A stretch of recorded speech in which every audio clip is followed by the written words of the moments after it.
Nous sommes ensemble pendant quelques minutes d'exhortation. Très important, bien-aimés, à retenir.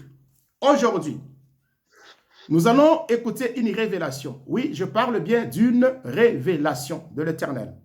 Quand j'ai médité cette parole, je me suis dit, Seigneur, merci, parce que tu es le seul Dieu qui oriente. Personne d'autre peut nous orienter plus que notre Créateur. Il nous connaît, il connaît notre destination. Il connaît là où il nous a pris, il connaît là où il nous amène. Voilà l'importance. Bien-aimé, je peux te guider, je peux t'orienter, mais je n'ai pas la vision finale. Je n'ai pas la destination pour toi, parce que c'est Dieu qui a la destination pour toi. Et je suis en train de parler à une personne. Je parle à une personne et j'exhorte aujourd'hui, bien-aimé dans le Seigneur, et j'ai donné comme thème de mon message, le maître et ses serviteurs. Le maître et ses serviteurs. J'espère que ma sœur Daimon est avec nous. Elle va nous faire la lecture avant que nous puissions évoluer. Ma sœur Daimon, si tu peux nous faire la lecture. Nous sommes dans Marc chapitre 13. Marc chapitre 13. Nous allons commencer au verset 32 jusqu'au verset 37. Une révélation de l'Éternel concernant la journée d'aujourd'hui. Ne sois pas déconnecté. Sois connecté pour la gloire du Seigneur. Ma sœur Daimon, si tu peux nous faire la lecture, Marc chapitre 13, nous sommes au verset 32 jusqu'au verset 37. Marc chapitre 13, du verset 32 au verset 37, je lis au nom de Jésus. Amen. Pour ce qui est du jour ou de l'heure, personne ne le sait, ni les anges dans le ciel, ni le Fils, mais le Père seul. Prenez garde, veillez et priez, car vous ne savez pas quand ce temps viendra. Il en sera comme d'un homme qui, partant pour son voyage, laisse sa maison, remet l'autorité à ses visiteurs, à ses serviteurs, indique à chacun sa tâche et ordonne au portier de veiller. Veillez donc, car vous ne savez pas quand viendra le maître de la maison, ou le soir, ou au milieu de la nuit, ou au chant du coq, ou le matin. Craignez qu'il ne vous trouve endormi à son arrivée soudaine. Ce que je vous dis, je le dis à tous, veillez. Ce que je vous dis, je le dis à tous, veillez. Merci ma soeur, que Dieu te bénisse. Bien-aimés dans le Seigneur, nous parlons de la part du Seigneur. Le maître et ses serviteurs. Nous avons tous entendu la lecture de ce chapitre 13 du livre de Marc. On nous parle de trois acteurs. Le premier acteur, c'est le maître, l'homme de la maison. Deuxième acteur, c'est le serviteur. Et le troisième acteur, c'est le portier qui veille. Retenez cela, s'il vous plaît. Le maître est une personne qui a un pouvoir de domination sur les autres, sur les êtres ou sur les choses. Le maître est celui qui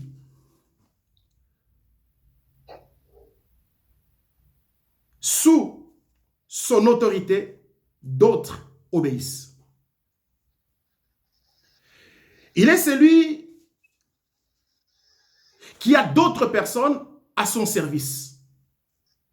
C'est ça le maître. Par contre, le serviteur est celui qui est au service du maître.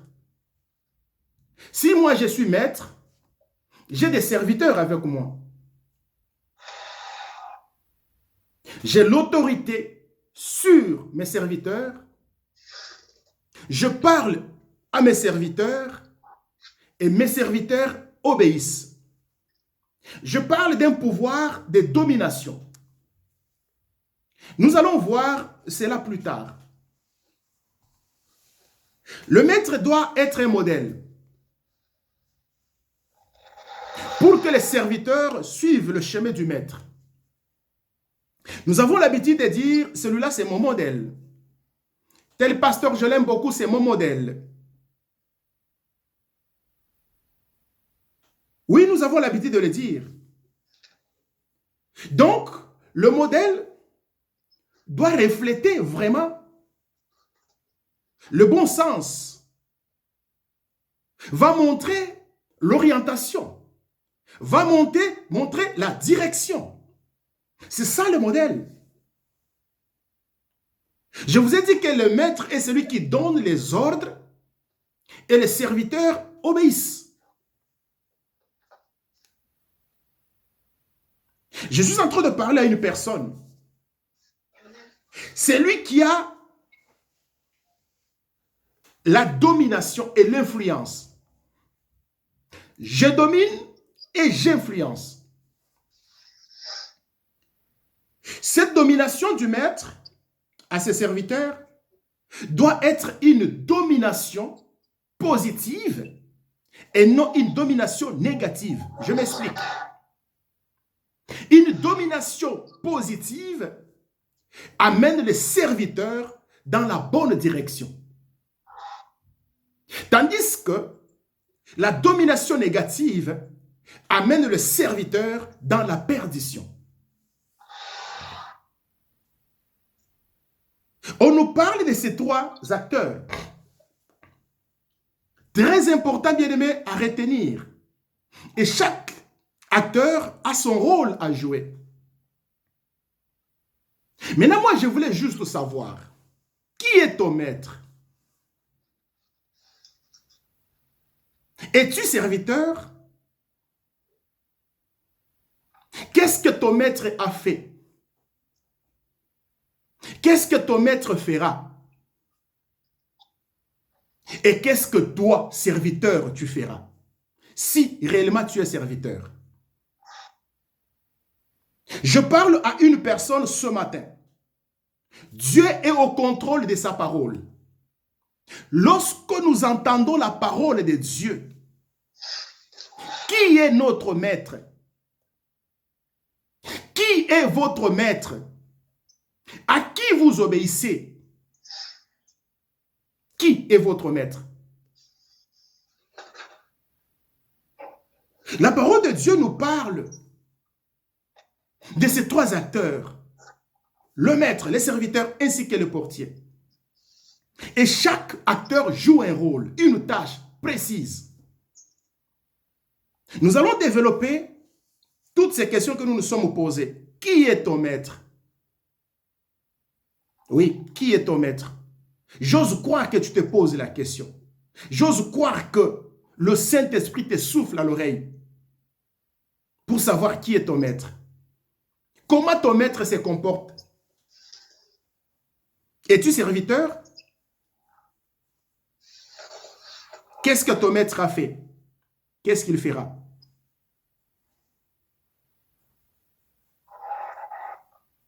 Nous allons répondre à la première question. Qui est ton maître? Nous sommes dans Matthieu chapitre 6, le verset 23. Matthieu chapitre 6, le verset 23. Et le même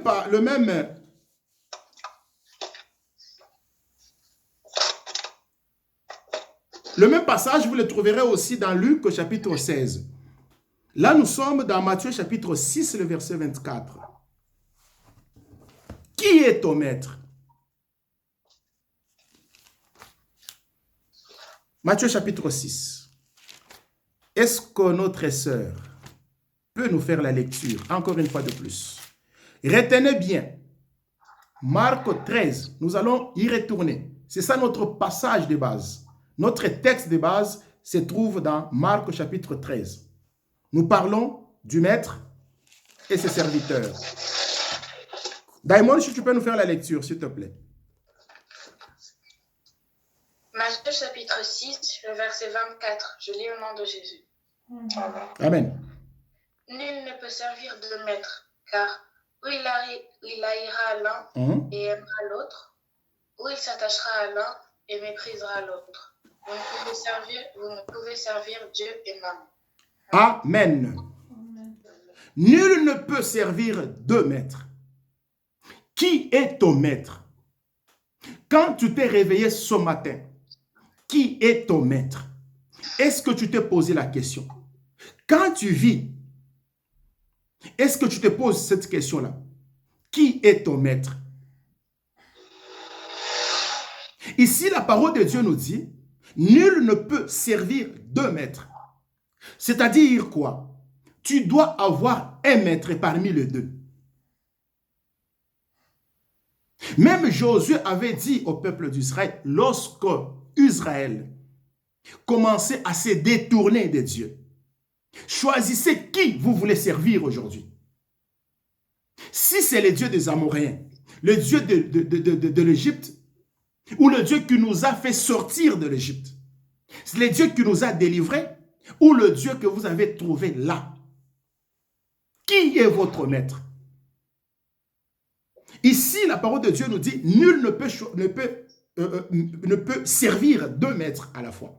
Car, ou il haïra l'un et aimera l'autre, ou il s'attachera à l'un et méprisera l'autre. Vous ne pouvez servir Dieu et maman. Qui est votre maître? Posez-vous la question. Parmi ces deux maîtres, Dieu et maman, vous allez me dire, ces passages concernent l'argent. Lorsqu'il s'agit de servir, on ne parle pas de l'argent. Même si dans ces contextes, il s'agissait de l'argent. Mais nous devons comprendre que dans la vie, on ne peut pas, je dis bien on ne peut pas poursuivre des causes qui s'opposent ou des opinions contraires ou qui se contredisent. Nous ne pouvons pas poursuivre deux maîtres. Nous ne pouvons pas, sinon nous allons nous attacher à l'un et nous allons mépriser l'autre. Raison pour laquelle ici la parole de Dieu nous parle de Dieu et de maman. Qui est votre maître? C'est Dieu ou c'est maman? Qui est votre Dieu? C'est lui qui vous domine positivement ou c'est lui qui vous domine négativement? Qui est votre maître? C'est celui qui vous enseigne la parole, qui vous guide dans la bonne direction ou celui qui vous amène dans la perdition? Qui est votre maître? Je suis en train de parler à une personne. Qui est ton maître? Il y a d'autres personnes qui sont conduites par la bouffe. S'il n'y a pas la bouffe, ils ne peuvent même pas partir à l'église. D'autres, c'est le travail. Je suis tellement dedans dans mon travail, même la prière ne me dit absolument rien. Qui est ton maître? Qui est ton maître? C'est le Fumbwa ou c'est le Mbwengi? Qui est ton maître? C'est le riz ou les haricots? Qui est ton maître? Nous ne pouvons pas, bien aimés dans le Seigneur, avoir deux causes, des opinions qui se contredisent comme nos maîtres. On ne peut pas avoir deux visions. On ne peut pas avoir deux doctrines. Mais qu'est-ce que nous voyons aujourd'hui? Les gens qui n'ont pas de position.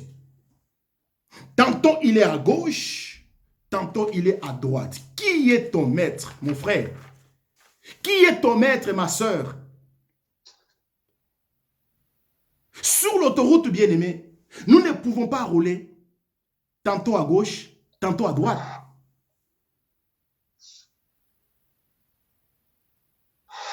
À droite, c'est vers notre destination, notre direction. Mais à gauche, c'est le sens contraire. Et comment est-ce qu'une personne peut rouler? Il est à gauche et il est à droite en même temps. Qui est ton maître? Bien-aimé, je voulais juste te dire que mon maître est Jésus-Christ. Je répète encore pour celui qui ne m'a pas entendu. Mon maître est Jésus-Christ.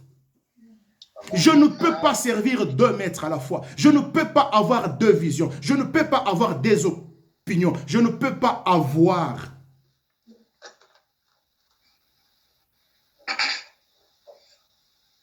Je ne peux pas servir deux maîtres. Lorsque j'ai accepté Jésus-Christ, je me suis converti. J'ai pris mon baptême. Je suis en train de servir Dieu. Je ne peux pas mélanger mon Dieu avec un autre. Qui est ton Dieu? Qui est ton maître? Nous avons répondu à la première question. Qui est ton Dieu? Qui est ton maître? L'homme ne peut pas servir deux maîtres à la fois. Soit tu vas haïr l'autre. Le fait déjà d'haïr, c'est un péché. Tu vas te pencher à un Dieu. Et tu vas mépriser l'autre. Tu vas aimer un Dieu et l'autre, tu ne vas pas l'aimer. Qui est ton Dieu? Qui est ton maître? Raison pour laquelle je vous dis, bien-aimés, des doctrines contradictoires ne me servira absolument à rien. Je dis bien à rien. À la deuxième question, c'est que le maître a fait. Qu'est-ce qu'il a fait? Le maître. Nous retournons dans Marc chapitre 13. Retournons dans Marc chapitre 13. Qu'est-ce que le maître a fait? Il s'agit du maître. Il s'agit des serviteurs. Qu'est-ce que le maître a fait?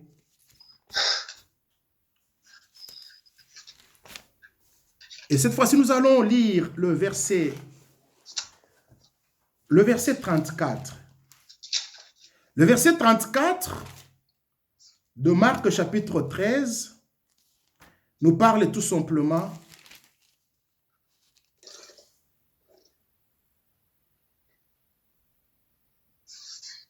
Marc chapitre 13, nous sommes au verset 34. La parole de Dieu nous dit ceci. Il en sera comme d'un homme qui, partant pour un voyage, laissant sa maison, remet l'autorité à ses serviteurs, indique à chacun sa tâche et ordonne au portier de veiller. Bien-aimés dans le Seigneur, je ne sais pas si vous me saisissez bien, mais nous devons faire un effort à l'aide du Saint-Esprit comprendre ces messages. Une parabole de Jésus. Mais si vous comprenez bien, il ne s'agit pas d'une autre personne.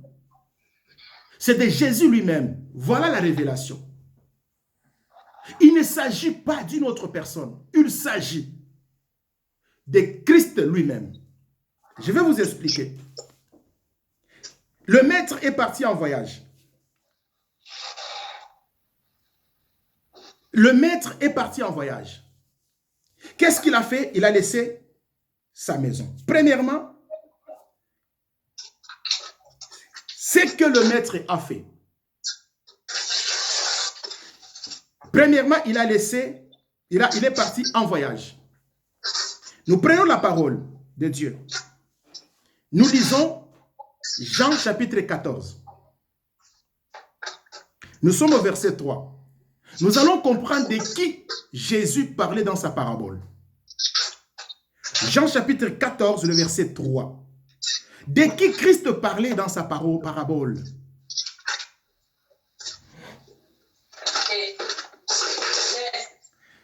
Est-ce que vous pouvez couper le micro là où il y a les bruits, s'il vous plaît?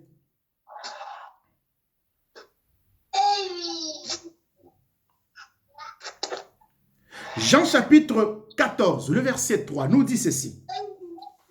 Et lorsque je m'en serai allé et que je vous aurai préparé une place. Qui parle? Jésus. Il va s'en aller. Pour faire quoi? Nous préparer une place. Peuple de Dieu, écoutez la parole. Écoutez la révélation. Ici, la parole de Dieu nous parle d'un homme qui est parti en voyage. Et il a laissé la tâche de la maison à ses serviteurs. et au portier pour veiller. Mais dans Jean 14, on nous parle de Jésus lorsqu'il va aller. Lorsque je m'en serai allé et que je vous aurai préparé une place. Christ est parti pour un voyage. Et ce voyage, tu es bénéficiaire. Le voyage est pour toi. Ce n'est pas pour quelqu'un d'autre. Je suis en train de parler à une personne. Amen. Il est monté au ciel. Il a fait un grand voyage. Raison pour laquelle il a comparé ce qui devrait arriver à Jésus. Il le compare à cet homme qui a fait un voyage, laissant la responsabilité aux serviteurs. Aujourd'hui, bien-aimés dans le Seigneur, chaque acteur a une tâche. Jésus-Christ a une tâche. Tu as une tâche. Le Saint-Esprit a une tâche. Je suis en train de parler à une personne. Je ne sais pas qui me comprend. Le voyage du Maître, bien-aimé, c'est pour notre bénéfice. Le voyage du Maître, c'est pour notre bénéfice. Pourquoi? Parce qu'il dit, je vais vous préparer une place. Réjouis-toi parce que Christ est allé préparer une place pour toi. Ce que le Maître a fait, premièrement, je vous ai dit, il est parti en voyage. Et il a laissé la responsabilité à ses serviteurs. Deuxièmement, il a laissé la maison. Bien-aimé dans le Seigneur, le Maître a laissé la maison. Il s'agit de quoi? Il s'agit du temple. N'est-ce pas ton corps et le temple du Saint-Esprit? Il a laissé l'église. C'est aux mains de ses disciples que Christ a laissé l'église. Lorsqu'il donnait cette parabole, il parlait de lui. Mais les gens ne comprenaient pas. Heureusement, Dieu nous révèle toujours des choses. Il nous révèle toujours ce que la parole veut nous dire. Il s'agit de Dieu. Il s'agit de Christ.